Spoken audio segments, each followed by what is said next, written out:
মোৰতো আজি মই স্পষ্ট ভাষাৰে কৈছোঁ, যিকোনো ৰাষ্ট্ৰীয় দলৰ প্ৰতি মোৰ অনীহা আছে। মই তেওঁলোকক কেতিয়াও আস্থা আৰু বিশ্বাসত ল'ব নোৱাৰোঁ। কিন্তু আজি সময়ৰ আহ্বানৰ কাৰণে আমি কংগ্ৰেছৰ লগত আমি মিত্ৰতা কৰিম, তাত কোনো সন্দেহ নাই। কিন্তু কংগ্ৰেছৰ মাজতো ভাল মানুহ আছে। ৰাহুল গান্ধী আজি যিখিনি ষ্টেপ লৈছে, যিখিনি ডাউন ট্ৰডেন কমিউনিটিৰ প্ৰতি যিখিনি অন্যায় কৰিছে, যিটো ষ্টেণ্ড লৈছে, ভাল লৈছে। আমাৰ তৰুণ গগৈ ডাঙৰীয়াকো আমি দেখা পাইছোঁ, তেখেতৰো শাসনকাল দেখা পাইছোঁ। কিন্তু তেখেতৰ শাসনকালত যিসকলে তেখেতৰ ভাৱমূৰ্তি নষ্ট কৰিছিল, সেইসকলৰ হাততে আজি বিজেপিৰ ঝাণ্ডাখন আছে। আৰু সেইসকলে আজি বিজেপিৰ ভাৱমূৰ্তি একেবাৰে ম্লান কৰি শেষ কৰি দিলে।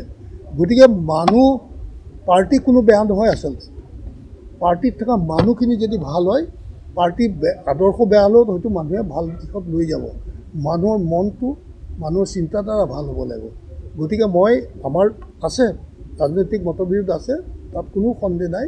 কিন্তু আমি এতিয়া যিটো সময়ৰ আহ্বান, যিহেতুকে আমি ইমান শক্তিশালী হোৱা নাই, শক্তিশালী যেতিয়া হ'ম নিশ্চয় আমাৰ নিজস্ব স্বাধীন চিন্তাধাৰা আমি আগবাঢ়ি যাম।